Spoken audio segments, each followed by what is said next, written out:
各位伙伴，大家好。有很多人好奇说，家里的孩子或者老人，有的时候发烧有的发低烧，长期发低烧，有的呢发高烧，然后又咳嗽。后来一检查呢，这个没有细菌有的呢也没有病毒，但是呢支原体感染引发了咳嗽、气管炎或者是肺炎。那么有人就好奇了，说支原体那除了用阿奇霉素，用中药有什么好方法吗？今天我们就聊一下。其实一般有支原体感染的人，他都有几个特征。一个是小孩子，这种小孩子呢可能吃饭有点挑食体格不那么壮挑食，然后再一点呢可能吃饭不愿意吃，但是吃水果呢吃一大碗。实际上小孩子这个阳气出生然后愿意吃水果，喜欢吃甜的是应该的，但是父母千万记住，我们生活中95%以上的水果都是寒凉的。这个水果如果长期吃的话呢，会导致脾阳虚，脾阳虚导致水湿内停，水湿一旦内停的话，人有水饮，那么就给支原体的生长创造环境，就容易感染这个微生物，导致发病。那除了小孩子，还有一些老人老人年龄大了，脾虚中气不足，导致对水湿的代谢出现问题有的人膀胱消化不利经常排尿遗尿，这都是对水湿代谢不利造成的。水湿代谢不利的话呢，上焦就有水饮，水饮一旦多了的话呢，那对支原体原体的生长创造了环境，就容易引发支原体的气管肺炎这个问题。一般有的老人会有高热小孩一般低烧连续几周甚至1个月全是低烧医院一检查呢，支原体呈阳性，那基本就确定了可以。一般支原体感染的时候，舌苔薄白或者白腻我们可以分2种类型来给它开方。一种类型是什么呢？发低烧的一般小孩子、幼儿园的孩子这样的比较多，可能连续几周发低烧。低烧多少度呢？一般37度137度2一般不会超过38度完了用不同方法治好了以后呢，还在犯。孩子呢往往没有太多明显的表现，可能和平时比的话稍微疲劳一些没有那么精力充沛了但是其他的不影响。那么这种类型呢，发低烧的就是体内有水饮同时呢有外邪外邪和内有水饮互相呼应导致引停化热，一旦化热就会有咳嗽有咳嗽，就有肺炎的症状就出来了。那我们怎么治疗呢？化气利水，清热泻肺，用的方呢是张仲景的五苓散。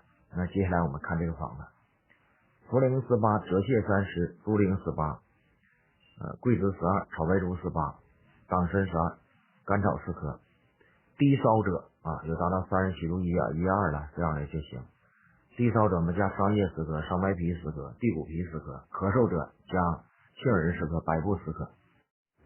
其实这种发低烧的支原体感染它的并发部位在肺肺属于心经，那么肺气源于肾气，它的根源还在脾肾上，也就是在中焦和肾上阳气运化不足，导致水湿气化不利，引发水湿停留，造成引停久了化热，从而引发这个支原体感染。那么用五苓散温阳化气，促进膀胱的气化，同时清热泻肺，这个治疗方法是很有效的。那么有的人说发高烧38度39度，那这种类型呢，病邪部位不在肺，而在什么？在少阳。少阳湿热会引发这个问题一般老年人多或者这个孩子手心脚心中热的人容易多产生这个问题。那治疗方法是什么？清热利湿，健脾利水，扶正祛邪。我们用柴苓汤。柴苓汤其实不复杂，就是小柴胡和五苓散合在一起的。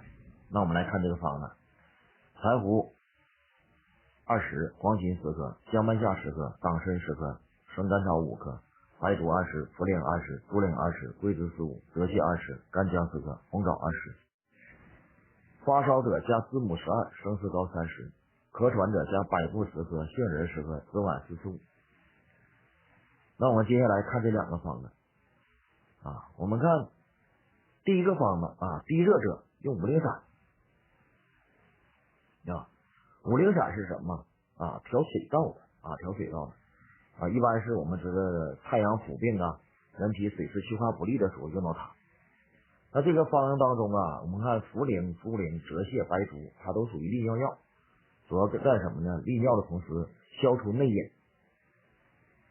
泽泻的用量比较大啊，干寒啊，主要是泄水能力比较强为主要。另外得这个病的人呢，有时候会渴，愿意喝水。它和猪苓配合在一起呢，猪苓本身利水的同时有清理热的作用。那这个病身本身就是啊，水湿内停，本身化热了啊，猪苓有清热的作用。那这里放桂枝是什么呢？桂枝在这里作用啊，它有解外的作用。为什么叫解外呢？因为它有外邪嘛啊，就像无风不起浪啊，我们河水里有浪起来，有风来推动。那么人无缘无故感染的支原体一定是什么？你内在体质存在问题，同时呢，外面也有这个感染源，感染源呢就是外邪啊，风寒暑湿都叫外邪。所以用桂枝主要是什么？在解外，同时它也能降湿、降气冲，防止这个膀胱气化不利，这个水邪往上走啊，让水湿往下行，水邪往下行。所以我们一旦啊说我确定不了我是不是支原体，那么你可以上医院啊抽血啊做一下，一般大一点的医院做支原体都能做出来。一旦支原体阳性，那就可以判断这个问题了。但有的时候还会有相关的问题，比如说咳嗽特别严重，我们这时候可以怎么办啊？咳嗽者加杏仁百附，杏仁啊润肺止咳，百附呢也是润肺啊止咳下气的作用。那如果发低烧长期不退怎么办？我们加桑叶啊、桑白皮和地骨皮。桑叶啊、桑白皮都具有清肺热的作用啊，地骨皮呢凉血除蒸降肺火，所以都清热的作用，效果很好。这个方一般用3到5副啊，效果非常明显。但前提是呢，我们要检查出啊支原体有阳性。另外舌苔薄白，有点胖大舌，用这个方最合适。那接下来我们看啊，感染支原体发高烧者，高烧者用柴林汤。我们看柴林汤，柴胡呢和黄芩配合啊，它俩配合的作用主要是清泻少阳半表半里的邪气，具有很好的退烧作用。那这里的半夏和干姜，实际上为什么有人用干姜呢？啊，有这个病的人，有的人大便溏稀或者腹泻，那用干姜。但如果大便很正常的人，我们建议还是用生姜啊，生姜。如果大便腹泻啊，遇寒则冷，因为一般用到五苓散的人呐，他脾阳虚，所以把生姜啊换成干姜。干姜是暖脾的啊，干姜被称为什么？称为脾的小火炉。所以用五苓散的人呢，我们配合干姜主要作用防止什么？防止像黄芩这样的苦寒的人伤到脾阳。所以一般啊，五苓散的人都脾阳虚。那么五苓散和小柴胡汤合方的时候，这个黄芩是苦寒的啊，防止伤到这样体质的脾阳啊，本身脾阳气都不足，所以把生姜换成干姜。但如果用生姜有啥作用呢？生姜配合炙甘草和大枣具有养胃气的作用。那这里换成干姜的作用是什么？干姜的作用主要是暖脾阳的啊。那这里半夏呢，主要是燥湿运脾啊，燥湿运脾，配合干姜具有散寒的作用啊，暖中。党参和大枣一起健体，扶正祛邪。那甘草的配合党参呢啊，也具有健脾养中的作用。然后同时配合五苓散啊，五苓散在这里起温阳化气啊、运脾除湿的作用。我们通过这2个方呢，发现一个什么问题呢？就是说感染支原体的人呐，他身体的体质出现了问题啊。一个是发低烧的人呢，是水液代谢有问题了啊，膀胱气化不利，水湿内停啊，停久而化热，从而引发这个问题。但这时候一定是感染外邪的，这个外邪呢，就是这个支原体这个病毒啊，就这个微生物啊。那这个微生物呢无处不在啊，只不过有的人啊有隐屏的时候他会感染上，而没有这个的人呢，水湿代谢很好的人呢，他就不会感染上啊。所以这个支原体它无处不在啊，无处不在，只不过体质弱、免疫力低下的人他会得这个病。至于发高烧者呢，他的典型特征是口苦咽干啊，不愿意吃饭，就是少阳本身有少阳症，这样的人一般睡觉比较晚啊，11、12点钟都睡不着，这是少阳症典型的特征。早晨起来呢，刚刚口苦，这个特征是很明显的。所以呢，我们说得某种病，或者认为孩子或老人总得这个病，往往是体质出了问题。有些青少年也总得病啊，所以加强体育锻炼，促进人体水液代谢。另外我个人感觉还是少吃水果，为啥呢？因为我从小就是脾阳虚，就是我比较愿意吃西瓜啊，夏天西瓜到的时候，有时候我就喜欢吃，但我发现了，我吃一小块行，我吃大了呢，还是感觉那肚子凉。其实脾阳虚的根源在哪里呢？脾阳虚的根源呢，与人体的肾和心脏有直接关系。少阳向火入肾水，生而为君火。君火呢，实际就是什么？心阳。心阳虚的人呢，他这个血液从心脏里泵出的温度比较低啊，这个从肾动脉出来比较低，温度低。这个小肠，我们的小肠啊，它是挨着这个肾动脉的。如果从肾动脉里泵出的血温度比较低，这个小肠挨着它就比较凉。所以肾动脉像一个什么？就像个暖气片，它给我们的小肠提高温度的。但如果从心脏泵出的这个血液温度偏低，这个小肠就得不到足够的温度啊，没有电热板了。小肠的温度一旦降低，我们肠道内的有益菌就无法工作了。就像我们发面的时候啊，酵母菌在一定的温度下才能发酵，如果离开这个温度，它就不发酵了。所以小时候我看老人发面啊，蒸馒头发面，他先把这面放到这个热炕头上，比较东北有热炕啊，放在炕头，用被子盖上，给它一定的温度，那这个面才能发起来。我们的小肠也一样，小肠内有益菌呢，它需要一定的温度，一定的温度呢，它才产生各种酶才能工作。但如果从心脏泵出的这个动脉血特别凉，这血管特别凉，小肠没有获得足够的温度，所以这个有益菌就大量的死亡啊，工作不了，有害菌就多了，所以就腹泻了。这就是脾寒，有脾阳虚的人就是这个道理。所以如果吃西瓜，这个西瓜的水果，我发现很多水果都是凉性的，你吃在肚里头，你摸着肚皮都凉啊，或者吹空调吹肚子，导致动脉这个血管的温度降低啊。你吃完了以后，胃任何的器官都激得高，因为血管是连通的嘛，整个血管的温度降低，所以导致小肠。水果呢，其性都寒凉，大多数水果都是寒凉的。这寒凉的水果吃到肚子里以后，它真的很凉。你尤其胃寒的人，吃完了以后都胃都疼。那么一旦进胃里头，胃里也会有血管的，吃到里头以后，人体的整体的血管被降温了。一旦被降温以后，从心脏泵出的血液到达这个小肠的位置，它就温度不达标，不达标的话呢，小肠的有益菌无法工作啊，大量的坏死啊，结果导致小肠腹泻了，发生腹泻，我们就拉肚子，这就是我们的脾阳虚。我们像我们说的附子理中丸，附子和干姜，那本身就是像火炉一样，就是给它加热。为什么脾阳虚的人吃附子理中丸就马上就腹泻了？就是这个道理。吃辣椒腹泻那种，它就不是这个含义。辣椒本身助热的啊，助热的，体内有湿热、肠道有湿热的人吃辣椒就腹泻，它是两回事啊，和这个脾寒的腹泻是完全两回事。脾寒的人是吃冰块、吃水果，包括被空调吹到肚子腹泻啊，就是这个原因。所以我建议老人呢和孩子，包括挑食、体格弱、免疫力低下的人，尽量少吃水果。回去你就试一试，你看你就吃个蔬菜，你不吃水果，你一年下来你的脾也不会有什么影响，营养也不会差到哪里去啊。所以我们说，哎呀，水果不吃维生素怎么办？我们吃的蔬菜里头足够了。但是东北有个不好的习惯啊，有时候喜欢炖菜，这一炖菜把这菜炖的滚瓜烂熟，这个维生素跑了。所以我觉得我上南方去，我发现南方吃的菜，白灼这种菜很好。但我当年来到南方的时候还不习惯，我就总觉得南方的菜没炒熟，比如娃娃菜，它就白灼一下子，像没熟似的。但是我总觉得没熟，总让人家炒熟。实际现在看来，这种菜的科学性非常高，它的维生素含量特别高。我们吃完饭以后呢，不需要再吃水果了。所以我认为脾阳虚的，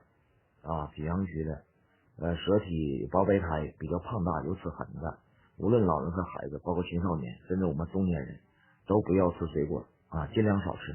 这有时候实在太馋了，就少少的吃一块，吃完一块以后，马上喝点热水或者喝点姜水或者吃点驱寒湿的中药，这样的话呢，就会缓解这个水果的寒凉之气。寒凉之气伤脾阳，一旦伤脾阳，脾湿运化，各种病都会来。接下来说说剂量。有人说这个方子是给成人的，那么小孩子该怎么吃呢？我认为我一般采用这种方法，因为我女儿8岁嘛，她如果有病的话，如果是个成人的方子，我怎么给她喝呢？我认为这样可以把这一副药熬出4袋，熬出4袋的话呢，你跟药店讲好，说每袋80毫升每袋80毫升。所以我们很多伙伴总让自己熬，说药店没有熬好。我认为药店煎药比你个人好，为什么呢？有专业的学这个行业的来煎药，有专业的机器，有些药具有挥发性挥发性，你自己煎的时候容易把这药的挥发性都给煎跑了，而煎药机呢都是密闭的，它跑不出去所以尽量放在药店煎药，别自己煎。至于小孩子，比如说6到8岁我们吃这个药怎么吃？我们可以把这个药一副煎出4袋，每袋80毫升每袋80毫升，一天如果6岁的话，早晚给他喝2袋就行，80毫升。如果8岁的话呢，一天给他喝3袋就行10岁以上也可以在3袋和4袋之间。就是说我们一副药还煎出来，只不过煎的袋数比较多，每袋呢少点别煎那么大，别150毫升、200毫升，那孩子喝不了，这药就废了。给他煎成小袋，现在药店可以煎最小的煎80毫升，还有更小的但像我们医院就是80毫升。今天我们请这个的话题是太美。什么叫太美呢？这里包含了3个含义，就是神太美、仪太美和心太美为什么讲这个呢？因为我觉得人类对美的追求是永恒的，而且千古来不变。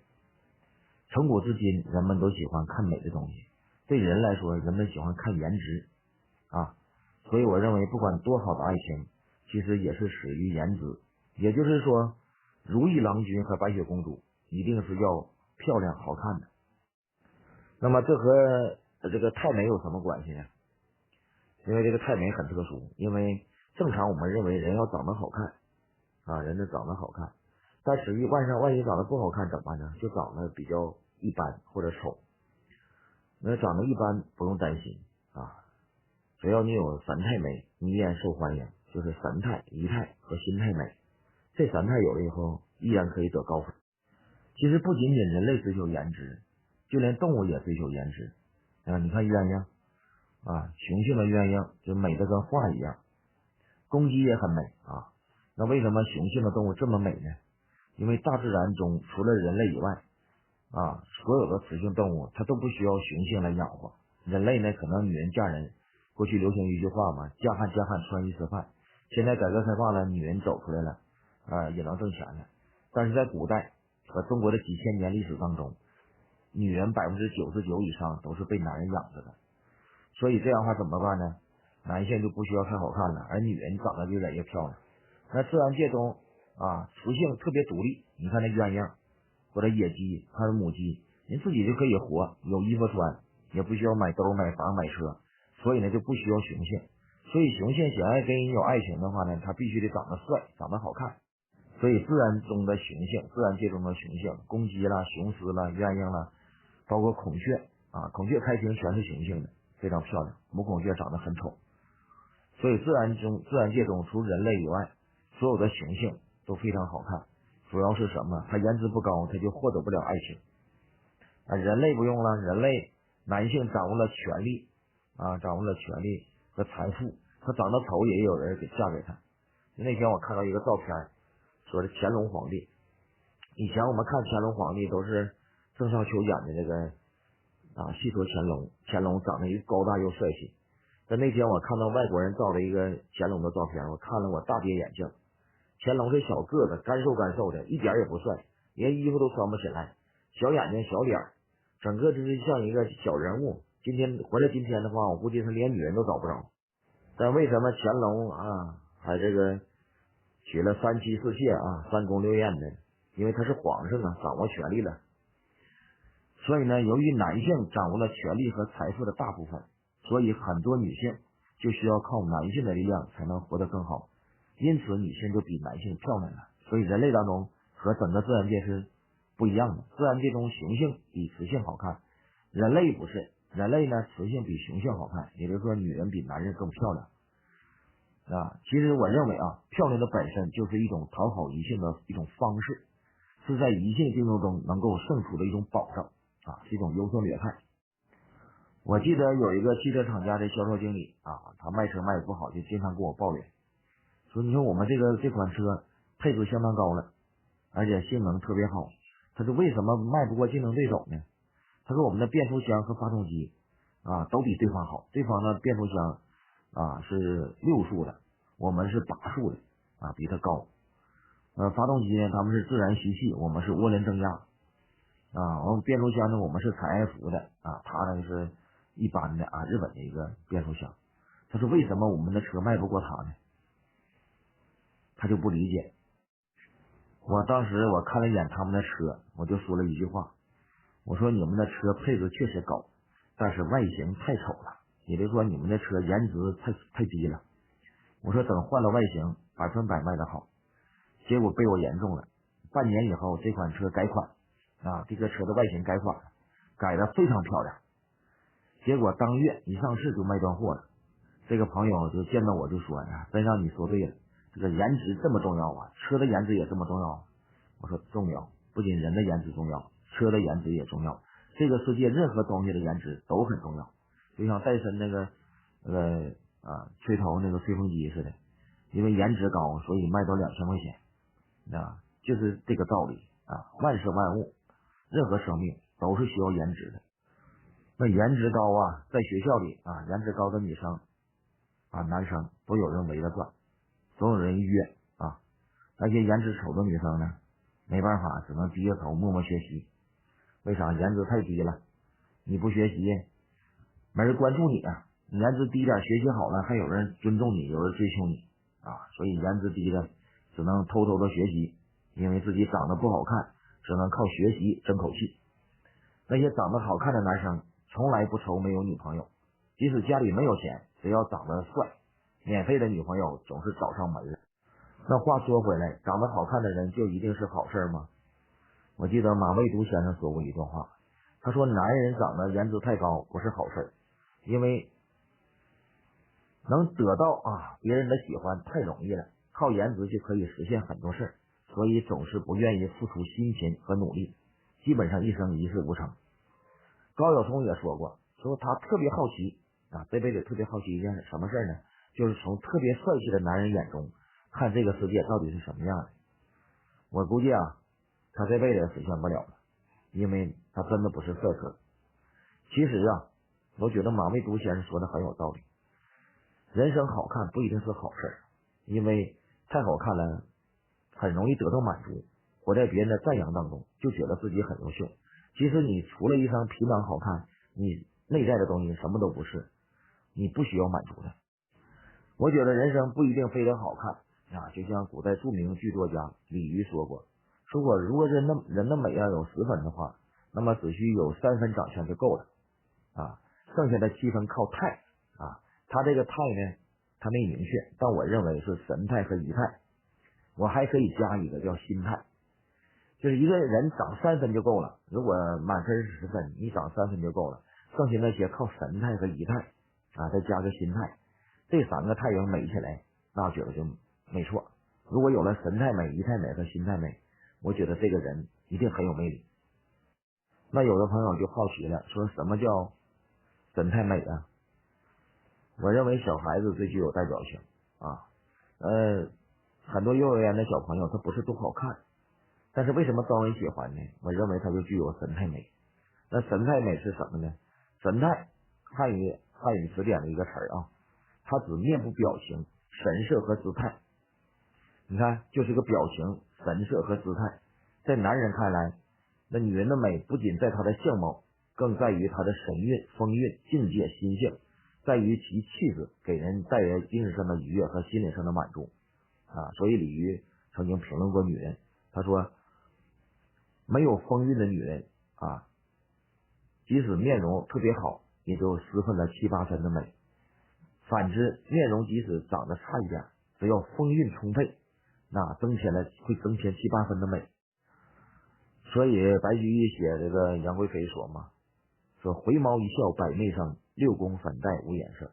就杨贵妃美不美啊？其实她挺胖的，但是突然一回头，那种清澈透明、那种可爱的表情，回头一看，把皇上的心都迷醉了啊！6宫粉黛，这6宫的女孩子都失去了颜色，说明什么？这是一种神态，回头一笑就是那种神情嘛，那种表情嘛。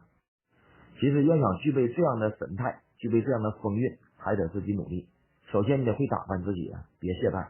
第二呢，要有乐观的心情，善待周边的人，别总有满脸的怨气，动不动就和男人吵架。如果夫妻吵架解决不了问题，那你就养生，因为一旦得病了，自顾不暇。而婚姻呢，更是一地鸡毛。所以婚姻如果不幸你还总吵架，身体还不好了，那不是雪上加霜吗？所以谁一定要放开心态啊，也放下很多执念，别认为这个世界离不开谁，离开谁这个世界还运行的很好，世界还是老样子。所以呢，要珍惜自己，开导自己，才能活出一个神态美，乐观的爱这个世界，并且在成本不太高的情况下，给自己多一些爱好，比如锻炼一下穿服装啊，穿旗袍啊，或者是练练古筝或者是练练瑜伽呀，增加一些爱好或者是玩玩茶道等等，这些都增加一些，这些爱好能增加人的气质。其实我很佩服我母亲我以为她都70多岁了，她应该放弃美了结果有一天我发现她自己买了一个口红，还偷偷涂上了口红，然后穿上自己认为好看的衣服，然后在快手上发自己的视频。我无意间发现这个视频我很惊喜我就觉得哎呀，这个我做儿子的有点失误我认为70多岁的母亲只关注健康，没想到母亲对美还有这么强烈的需求，所以我赶紧就给她买了一些好看的衣服。结果她看到这些好看的衣服，她就非常高兴这表情也非常好。所以呢，人无论多大年龄，要有一颗热爱生活和追求美的心，要原谅生活的不完美，要拥抱生活，豁达的看待过往，不管过往有多难堪和多纠结，你都要放下。对过去的纠结总是执迷不悟，总是放不下，导致你失去了对眼前生活的宽容。你要豁达，你才会有气质和美。那接下来我们聊聊仪态美。什么叫仪态呢？就是人和事物的姿势、举止和动作，说白了就是行为举止，就是样子。很多人喜欢著名演员张嘉译都喜欢他走路猫着腰走路。其实猫着腰走路并不是多健康的，但是张嘉译居然走出了男人的气势其实这就是人的行为和动作，这就是仪态美。按老人的话说呢，你站有站相，坐有坐相，这一点很重要。我记得我年轻的时候，我有一个哥们去被介绍相看对象，结果那个条件也不好不能开车，不能骑摩托，他就骑个自行车去了。结果对方也骑个自行车来了，两个人见面以后就没谈妥。回来以后我们就问他为什么呀？他说一看对方就不是一个贤内助。问我们说怎么了？他说你见过一个女孩骑自行车她两个腿分开吗？这女孩骑自行车两个腿夹着才好看，结果她两个大腿张开着就冲我来了，比我还爷们儿。说我当时就看不上她。我们很多朋友听后都哈哈大笑。确实这个骑自行车很有说道。如果一个女孩子骑自行车，她夹着腿就觉得很柔很美啊，这小女孩你很喜欢很靠近，觉得她需要保护。但如果这个女孩张开腿，她就不好看不雅观。我思考过这个问题，说为什么女人骑自行车她夹了腿就好看，而张开腿就不好看呢？其实没有什么科学依据啊，没有科学依据，只能是视觉效果不太好，或者说缺少了仪态美。其实仪态方面啊，仪态美的方面，想找到这个感觉不难啊，只要肯努力，完全可以训练出来。无论神态美还是这个仪态美啊，其实一定要有心态美。我觉得心态美是一个根本。其实我们的生活啊，总是很平庸的，生活再精彩，我们也会觉得平庸。为什么呢？这也是为什么很多人喜欢旅游。其实什么叫旅游呢？就是因为在自己已经待腻的地方，上别人已经待腻的地方看看，这就叫旅游。我曾经问过一个生活在风景区的人，我说你天天待在这个旅游区里头，是不是心里很舒服啊？他说我天天看着旅游区的美景，已经没有任何感觉了，到底有多美，我自己都感觉不到了。其实这就是麻木，生活的麻木。其实生活就是一个逐渐让人麻木的过程。而什么让我们惊喜呢？我觉得就是感动。能够感动的不仅不是我们生活中的美景，而是人的心态美。一个具有无限心态美的人啊，他总是让我们感动，让我们觉得活得真好。其实心态美就是感动我们的一些人和事儿。我记得国内有一个女人啊，她就觉得生活太平庸了，攒了半辈子钱，她就把这个生意什么都推掉了，然后买了一个越野车，然后自驾游，她要把全国的旅游区全看个遍，她觉得一定很幸福啊，因为她觉得远方有诗啊，说生活不仅眼前的苟且，还有诗和远方，所以开着这个越野车啊，全国旅游。刚开始很兴奋，她整整旅游用了2年，把中国都走遍了，然后突然乏味了。他觉得很多旅游区啊千篇一律，很多宾馆千篇一律，他就觉得同样的庸俗也产生了，所以他就乏味。他觉得旅游都不是最好的了，吃好吃的也不是最好的了，生活还有什么盼头？结果有一次啊，他百无聊赖的走进一片森林，结果上森林里头他没有做好防护啊，好像被那个蜱虫啊给叮了一下，也没在乎，结果过2天就发烧了，发烧以后得了森林脑炎。他躺在医院里绝望了，觉得自己要死掉了，自己的家产呐，还有一些没完成的事儿啊，他想找个人嘱咐一下，他就给一个朋友发了一个信息。结果这个男性朋友啊，和他一直是好朋友，坐飞机就来了啊，在医院里陪伴他很多天啊，忙前忙后，一直把他抢救过来，恢复正常为止。然后这个女的一看这个朋友以前都是普通朋友，也不是男女关系，但为了他能把工作的暂时扔掉，来照顾他，防止他离开这个世界，他就特别感动。他这种感动，他说了吗？不是男女之间的爱情，而是这个世界上有一个男人还珍惜你，觉得一个女人孤苦伶仃的去走世界闯世界，突然遇到难处了，他不能不管。他一瞬间就觉得在这个世界上友情和感情是很伟大的，这些让人感动的心灵美心态美，让他觉得人间好美，好值得留恋。所以我认为在每个人的体内都有一个风景区这种风景区就是心态美。